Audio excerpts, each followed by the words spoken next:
Hola a todos. Hoy hablaremos de las endotropias acomodativas.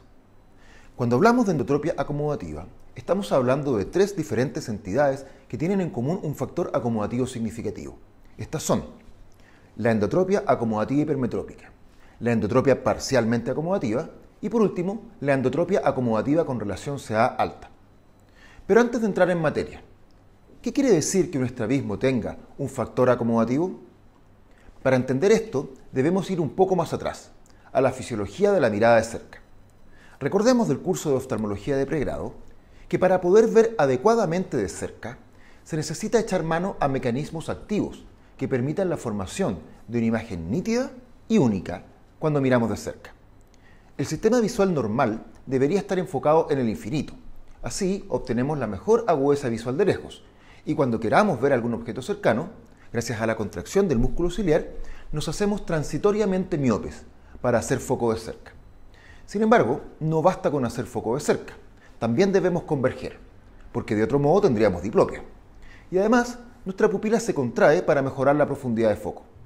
Este mecanismo se integra en un solo paquete a nivel central, en el llamado reflejo de la mirada de cerca, o reflejo sinkinético de acomodación, convergencia y miosis, que como su nombre lo indica, integra los tres fenómenos de manera simultánea e indivisible. Así, cuando el sistema nervioso central decide que queremos ver un objeto cercano, genera una orden que es enviada por el tercer nervio y engloba ambos músculos ciliares para acomodar, ambos rectos medios para converger y ambos esfínteres pupilares para contraer la pupila, siendo estos tres músculos los efectores en dicho reflejo.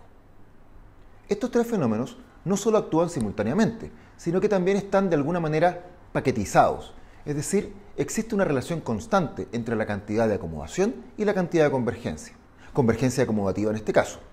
Eso quiere decir que en el contexto de este reflejo, por cada unidad de acomodación que se ordena para llevar la imagen a la retina, se producirá siempre una cantidad dada de convergencia para mantener la fijación en ambas fobias, evitando así la diplopia. Esta cantidad de convergencia acomodativa inducida por cada unidad de acomodación es la llamada relación convergencia acomodativa-acomodación o relación CA-A. Ya volveremos sobre este concepto más adelante. Entonces diremos que un estrabismo tiene un factor acomodativo cuando toda o parte de la desviación están determinadas por la convergencia asociada a la acomodación. Así, por ejemplo, una exotropia puede ser menor para cerca, ya que la acomodación necesaria para ver de cerca estimula la convergencia, lo que anula en parte la exodesviación. O, como en los estrabismos que hoy nos interesan, una endotropia puede estar o aumentada o simplemente deberse por completo a la convergencia acomodativa. De lo anterior se desprende que podemos modificar el estrabismo modificando la acomodación, básicamente a través de la refracción, estimulando la convergencia con lentes minus, en el caso de las exotropias, o evitándola con lentes plus en el caso de las endotropias. Volvamos a las endotropias acomodativas. La más común de todas es la llamada endotropia acomodativa hipermetrópica, o simplemente endotropia acomodativa.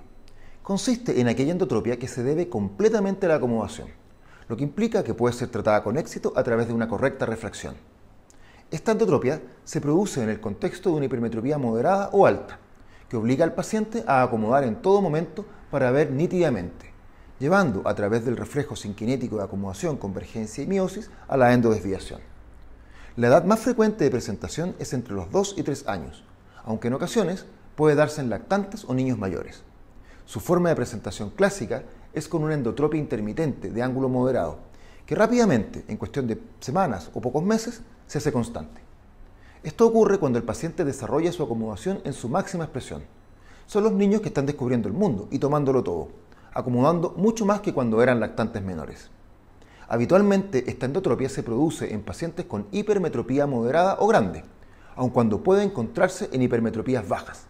Lo habitual es encontrar más de 3 dioptrías esféricas, aunque en nuestro país lo más frecuente es que también vaya acompañada de astigmatismo. El paciente llega a la consulta siendo casi indistinguible del paciente con endotropia adquirida. Una diferencia clave es el periodo de intermitencia, que es menos frecuente en la endotropia adquirida. Pero no podremos establecer la diferencia de manera inmediata, ya que lo que define a la endotropia acomodativa es su respuesta al tratamiento con anteojos, por lo que si indicamos anteojos, el diagnóstico lo confirmamos en el siguiente control. Entonces, en todo paciente que consulta por endotropia de inicio reciente, debemos realizar una esquiascopía con cicloplegia, siendo muy prolijos en la administración de colirios, exigiendo una buena dilatación pupilar. No es raro que, pese a haber instilado correctamente los colirios cicloplégicos, el paciente llegue a los 45 minutos con una midriasis media y algo de juego pupilar, a veces incluso en franca miosis. En tal caso, debemos instilar nuevamente y esperar otros 20 minutos, ya que el éxito o el fracaso del tratamiento dependen de una buena refracción. En los niños con endotropia de inicio reciente, debemos tratar de utilizar siempre ciclopentolato para dilatar. Si el paciente sufre de epilepsia, se puede optar por ocluir los puntos lagrimales por 5 minutos inmediatamente después de instilar el colirio. Esto no es fácil. Debemos estar cómodos, el paciente acostado, nosotros ojalá sentados al lado, y si el paciente no coopera, lo que es lo habitual, alguien debe ayudarnos a inmovilizar al paciente. Ocluir los puntos lagrimales evita una mayor absorción sistémica del fármaco. En ocasiones, si tengo tiempo en la consulta, instilo atropina en vez de ciclopentolato, la que tiene su efecto a partir de las 2 horas de aplicada. El problema es que su efecto dura varios días y produce efectos sistémicos no menores. Suelo usarla en pacientes con epilepsia o en pacientes que no respondieron al ciclopentolato. En niños con iris oscuros es preferible instilar el fármaco 3 veces, aunque incluso a veces esto resulta ser insuficiente. En niños con párpados laxos, como es el caso de los niños con síndrome de Down, los tarsos suelen evertirse, formando una verdadera barrera al colirio, impidiendo una correcta administración. En tal caso, si estoy convencido que necesito la mejor cicloplegia disponible, ayuda mucho el uso del blefaróstato, permitiendo que el colirio llegue adecuadamente a toda la conjuntiva. Una vez tenemos al paciente con la cicloplegia adecuada, debemos realizar nuestra esquiascopía. A veces podemos ver que el ángulo de desviación aumenta con la cicloplegia o pasa de ser intermitente a constante. Esto se lo advierto a los padres cuando instilo los fármacos, así como también acerca de los posibles efectos secundarios del colirio, como el rubor, la somnolencia o el mal humor. La razón por la que el aumento significativo de la desviación con cicloplegia es sugerente de factor acomodativo es porque al bloquear el efector del reflejo sinquinético, es decir, el músculo ciliar, el sistema entiende, a través de la mala visión, que debe aumentar la descarga inervacional ante la falta de respuesta. Pero como el reflejo implica una descarga asociada de estímulo a la convergencia, recordemos que están unidos, entonces el paciente desvía más. El estudiante suele intuir que bloqueando la acomodación se bloquea el reflejo.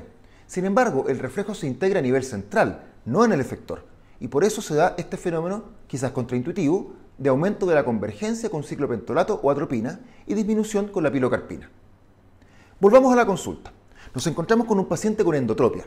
Si la cicloplegia muestra una hipermetropía significativa, entonces podemos sospechar un factor acomodativo y tenemos que indicar un anteojo que corrija toda la hipermetropía que encontremos. De más está decir que es fundamental aprender a realizar una esquiascopía confiable en menores y que cualquier profesional que acepte atender niños debe saber realizarla.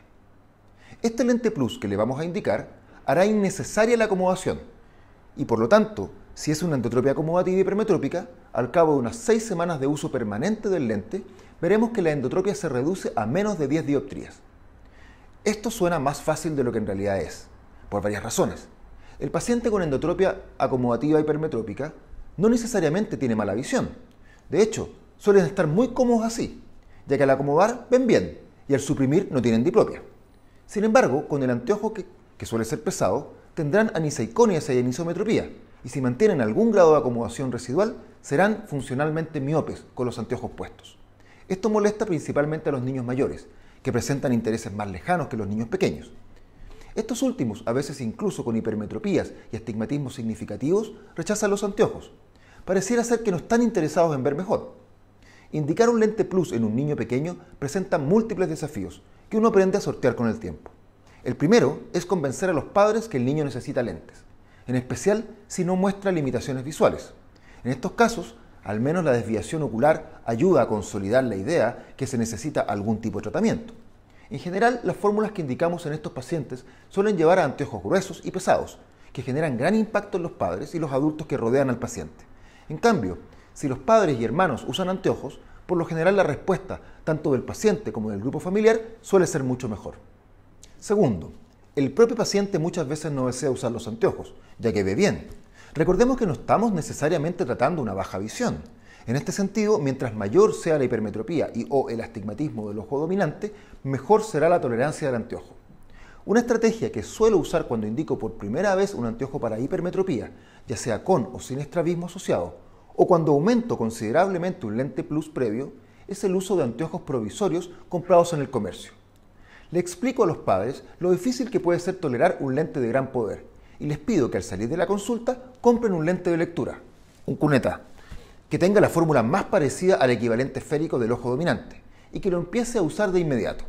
Así aprovechamos la baja visión transitoria que provoca la cicloplegia, baja visión que es corregida al menos en parte por un lente de lectura, y así permitimos que cuando esté listo el lente definitivo, la transición sea más fácil.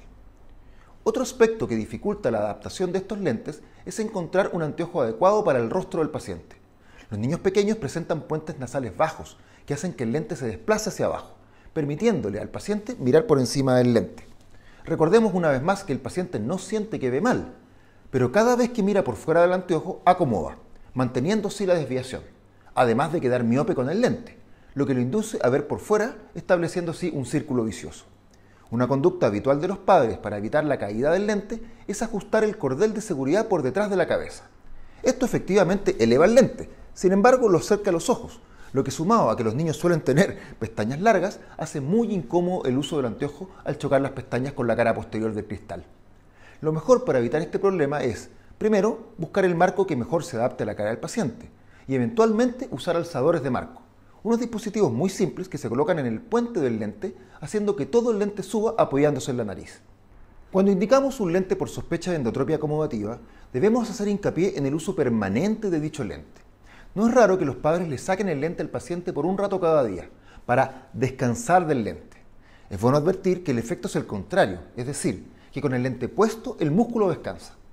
Por último, debemos advertir que, incluso cuando el tratamiento sea el correcto, puede darse el fenómeno que la desviación aumente al sacarse el anteojo. Esto no es raro que ocurra. Puede que el paciente esté muy bien alineado con el lente, pero al sacárselo para dormir o bañarse, sus ojos se desvían más que antes. Por eso es que debemos insistir en que no importa lo desviado que esté sin anteojos, solo importa lo derecho que está con ellos. Entonces, una vez indicado el tratamiento y hechas todas las advertencias, controlamos al paciente cuando tenga alrededor de 6 semanas de uso del lente. Consideremos, eso sí, lo que demora en acceder al lente en cada caso. Por eso es que en general cito a control en 2 meses. Al llegar al control, medimos la desviación con lentes, tanto para lejos como para cerca. Y si la desviación es menor a 10 dioptrías prismáticas, entonces podemos confirmar el diagnóstico de endotropia acomodativa hipermetrópica, no siendo necesario ningún otro tratamiento para la desviación. Sin embargo, nuestro paciente puede tener ambliopía, tanto estrábica como anisometrópica, la cual puede sospecharse por el examen de visión o, en caso de pacientes muy pequeños, por la ausencia de alternancia. La toma de agudeza visual en el contexto del tratamiento de endotropia acomodativa hipermetrópica es un examen especial. No es raro que midamos agudezas menores que las reales por medir con el lente terapéutico. Recordemos que el lente se indicó para resolver la desviación. Puede ser que el paciente aún acomode un poco, especialmente por la tensión asociada al examen, algo así como un análogo a la hipertensión de delantal blanco. Digamos, una miopía de montura de prueba. O también, no es raro que hayamos sobreestimado la hipermetropía y el paciente esté funcionalmente miope con su lente. Por eso es que para medir agudeza visual en este contexto, lo hago con montura de pruebas y no con el lente. Y si el paciente no ve bien, voy rebajando de a poco la esfera. La mayoría de las veces basta con disminuir un poco la corrección y el paciente muestra una visión normal. No confundamos el lente con el que el paciente ve mejor de lejos con el lente que lo endereza. Idealmente deberían ser iguales, pero es muy frecuente que haya pequeñas diferencias. El diagnóstico de ambliopía lo haremos entonces al primer control, una vez que el paciente haya usado sus anteojos por un tiempo, midiendo la agudeza visual con la mejor corrección. Si encontramos ambliopía, entonces iniciamos tratamiento oclusivo según las normas del PEDIG, 2 horas para moderadas y 6 para severas. En estos pacientes no debemos usar atropina para la ambliopía, ya que empeora la desviación. Un concepto importante en este punto, el tratamiento de la ambliopía en el contexto de paciente con endotropia acomodativa hipermetrópica, es que no importa si el lente terapéutico no proporciona la mejor agudeza visual para lejos. Si la hipermetropía está un poco sobrecorregida, es incluso más fácil tratar la ambliopía. Solo debemos recordar que la evaluación futura de la respuesta al tratamiento debe hacerse con la mejor corrección, no con su lente. Se ha visto que pacientes que logran la ortoposición o desviaciones menores de 10 dioptrías suelen desarrollar adecuadamente su agudeza visual y estereopsis, salvo que el tratamiento sea tardío y el daño sensorial sea irreversible. Ahora, ¿qué pasa si al primer control vemos que la desviación disminuye, pero se mantiene mayor a 10 dioptrías? La ortodoxia nos dice que el diagnóstico que corresponde es la endotropia parcialmente acomodativa. Sin embargo, no tan rápido. En mi experiencia, lo más frecuente es que aún no hayamos llegado al tratamiento óptimo, ya sea por mal uso de los lentes o subestimación de la hipermetropía, o una mezcla de ambos. Por lo tanto, si en el primer control vemos que el ángulo disminuye, pero no alcanza a estar dentro de 10 dioptrías, debemos preguntarnos el por qué. Es importante indagar la adherencia al uso de los anteojos, observar al paciente, especialmente al ingresar, para evaluar si mira a través de los anteojos o mira por encima, preguntar si le sacan los lentes por algún rato, especialmente los adultos que lo cuidan. No es raro que los abuelos le saquen los lentes un ratito, pensando que el uso de anteojos puede empeorar la visión. También es importante medir los lentes para saber si fueron bien construidos o no. Y por último, si el paciente usa adecuadamente los anteojos y aún así su desviación es mayor, debemos preguntarnos si nuestra esquiascopía fue correcta. Para esto es necesario repetir el examen. En esta oportunidad, ojalá con atropina. Si el niño pesa menos de 25 kilos, es preferible diluir la atropina al 0,5 para disminuir los efectos adversos. Si en el primer control hacemos correcciones en el tratamiento, ya sea en el uso del anteojo o en su receta, debemos dar un tiempo para evaluar su efecto. Nuevamente, 6 a 8 semanas son suficientes. Si en los controles subsiguientes vemos que la desviación va disminuyendo, aun cuando no llegue todavía al objetivo, sugiero esperar. Puede ser que necesite un poco más de tiempo. ¿Por qué insistir en darle oportunidad al tratamiento médico? Porque los mejores resultados a largo plazo se obtienen cuando el lente corrige el estrabismo, por sobre la cirugía. En general, endotropias comitantes, sin anomalías motoras y sin comorbilidades, con hipermetropías moderadas, son candidatas a ser completamente acomodativas. Bien, supongamos que logramos nuestro objetivo de alineamiento ocular. Aquí llegamos a una pregunta inevitable de los padres. ¿Hasta cuándo mi hijo va a usar lentes? En este punto prefiero ser cauto. Por regla general, la endotropia persiste de manera más o menos significativa hasta al menos los 10 años de edad. Luego, algunos pacientes pueden disminuir su desviación, lo que abre una oportunidad para eliminar los anteojos. Sin embargo, no suelo ser tan entusiasta en la eliminación del anteojo. Si el paciente presenta astigmatismo, lo que es la norma en Chile, es muy probable que necesite corrección aún después de disminuir la desviación. Si la hipermetropía es significativa, aun cuando no presenta astigmatismo, es muy probable que necesite algún grado de corrección para evitar la estenopia, por lo que solo insinúo que se podrá retirar el anteojo en pacientes con hipermetropías moderadas o leves y sin astigmatismo. ¿Qué pasa si pese a nuestros mejores esfuerzos, después de algunos controles, no logramos la desviación objetivo? Recién entonces estamos en condiciones de establecer el diagnóstico de la endotropia parcialmente acomodativa, que como su nombre indica, el uso de anteojos elimina una parte de la desviación, quedando residualmente una endotropia mayor a 10 dioptrías. En realidad, suelo establecer este diagnóstico por sobre 14 dioptrías, ya que entre 10 y 14 es muy probable que a largo plazo igual disminuya y la opción quirúrgica es poco tentadora, por lo pequeño de la desviación. La endotropia parcialmente acomodativa tiene más frecuentemente cierto compromiso algo más profundo de la sensorialidad, además de estar más frecuentemente asociado a patología neurológica.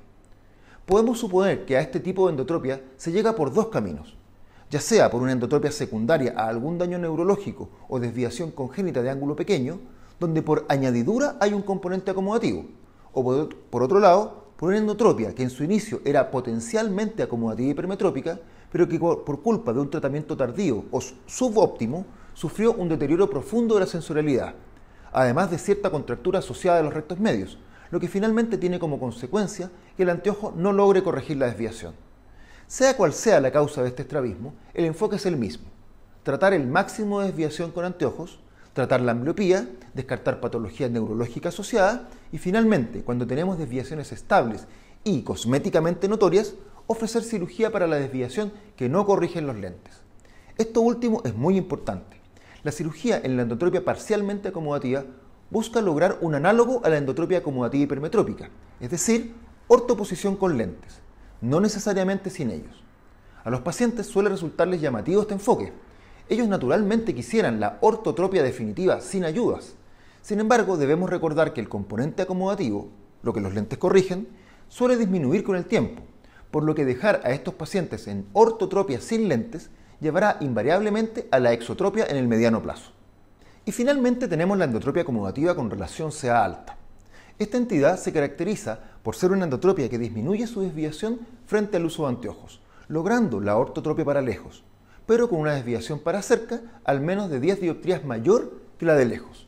En estos pacientes, la adición de 3 dioptrías al lente hace que la desviación para cerca sea igual a la de lejos, dentro de 10 dioptrías. La mayor desviación para cerca en estos pacientes es producida por una relación convergencia acomodativa sobre acomodación o relación CAA aumentada. La relación CA-A, considerada como normal, oscila entre 4 y 6, es decir, por cada dioptría de acomodación se inducen entre 4 a 6 dioptrías de desviación. Recordemos que la relación CA-A está regulada por el reflejo sinkinético de la mirada de cerca y suele disminuir con la edad. En el paciente con endotropia acomodativa hipermetrópica, al que le indicamos anteojos, estamos evitando que acomode para ver de lejos. Sin embargo, estos pacientes siguen acomodando al mirar de cerca, solo que en ellos esta acomodación extra no alcanza a inducir una desviación mucho mayor, manteniendo la comitancia lejos-cerca que define a esta endotropia. Pero en los pacientes con relación CA alta, el anteojo, si bien permite anular la desviación asociada a la acomodación en la mirada de lejos, en la mirada de cerca, la necesidad de acomodar 3 dioptrías extra produce una desviación significativa. Esta desviación es anulada si adicionamos 3 dioptrías al lente corrector de cerca, haciendo innecesaria ahora la acomodación para ver de cerca. Estos pacientes suelen ser hipermétropes, pero pueden tener hipermetropías leves, ser hemétropes o incluso miopes leves. Una vez vi el caso de un niño con miopía de 0,5 dioptrías medido con cicloplegia y al ver de cerca desviaba, ya que debía acomodar 2,5 dioptrías. Sin embargo, lo más frecuente es la hipermetropía moderada, ya que los altos hipermétropes por lo general son hipoacomodadores. En cuanto a cómo medir la relación CA-A, existen métodos que permiten su cálculo exacto. Sin embargo, considero que es innecesario calcular con exactitud su valor. Basta con constatar que la desviación de cerca es mayor en al menos 10 dioptrías a la desviación de lejos, ya que el valor de la relación CA-A en sí misma no modifica mi conducta. Lo que define mi conducta es la incomitancia lejos-cerca. De todas maneras, para efectos docentes, voy a explicar los métodos usados para calcular la relación CA-A, ya que la comprensión del método es requisito para entender el fenómeno, aun cuando no utilicemos el cálculo en la práctica diaria. El principio del cálculo de la relación CA-A es la medición de la desviación variando la acomodación. Así, la diferencia de desviación entre una y otra acomodación dividida por el delta de acomodación nos permite calcular cuánta convergencia se asocia a cada unidad de acomodación. Para lograr la variación de la acomodación necesaria para el cálculo, podemos utilizar dos estrategias. La primera consiste en medir la desviación a diferentes distancias y la otra consiste en mantener la distancia, pero variar el lente. En el primer enfoque, variación de la distancia, tenemos dos métodos. Primero, el más usado es el método clínico, que simplemente mide para lejos y mide para cerca con el lente corrector y resta los montos. Si es más de 10 dioptrías de diferencia a favor de cerca, decimos que tiene una relación CA alta. El valor resultante es un delta de desviación, no una cuantificación de la relación CA. El segundo método es el llamado de la heteroforia. Este método incluye la desviación de lejos y la desviación de cerca expresadas en dioptrías prismáticas y la distancia interpupilar expresada en centímetros, estableciendo una fórmula donde la relación CA será la distancia interpupilar sumada a la diferencia entre la desviación de cerca y lejos dividida por la acomodación, que siempre es 3, ya que medimos de cerca. Así, por ejemplo, si un paciente tiene una endotropia de más 25 dioptrías para lejos y más 40 para cerca, con una distancia pupilar de 5, entonces la fórmula será 40 menos 25 igual a 15, dividido por 3 igual a 5, más 5 en la distancia interpupilar, entonces la relación CA será 10. Aunque bastaba con darse cuenta que la desviación para cerca excedía la de lejos en más de 10 dioptrías. El segundo enfoque que les mencioné es variar la acomodación a través de variar el lente. Este método se llama del gradiente de lentes, donde medimos la desviación para lejos con el lente equivalente a su refracción con cicloplegia y luego le quitamos 3 dioptrías. La idea de medir para lejos es que evitamos la contaminación dada por la convergencia proximal. En teoría, este es el método más preciso. Así, la relación CA será igual a la desviación de lejos con los lentes al que le quitamos 3 dioptrías menos la desviación de lejos con el lente completo, dividida por 3, que es el delta de dioptrías del lente. También se puede medir con un lente más 3 y luego medir sin lentes. A manera de ejemplo, supongamos que un paciente tiene una endotropia de más 10 dioptrías para lejos con su lente, aumentando más 40 cuando restamos 3 dioptrías. La diferencia será de 30. Dividida por 3 dioptrías, que fue la variación del lente, nos da una relación CA de 10, es decir, alta. Luego de este pequeño rodeo para calcular la relación CA, volvamos al manejo. Una vez que tenemos el diagnóstico de endotropia acomodativa con relación CA alta, debemos plantear el tratamiento.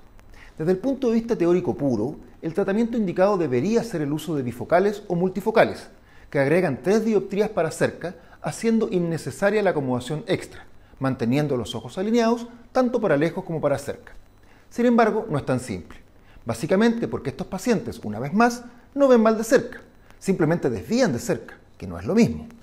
En un paciente présbita, la mala visión de cerca asegura el uso del segmento inferior para ver, pero en un niño esto no suele ocurrir. Se ha planteado que podemos intentar tratamiento con lentes multifocales o bifocales en niños en los que encontremos fusión, ya que ellos obtendrían cierto beneficio al evitar la desviación mirando por el segmento de cerca, lo que sugiere que usarán correctamente el lente. Sin embargo, es muy difícil saber en un niño pequeño si hay sensorialidad o no.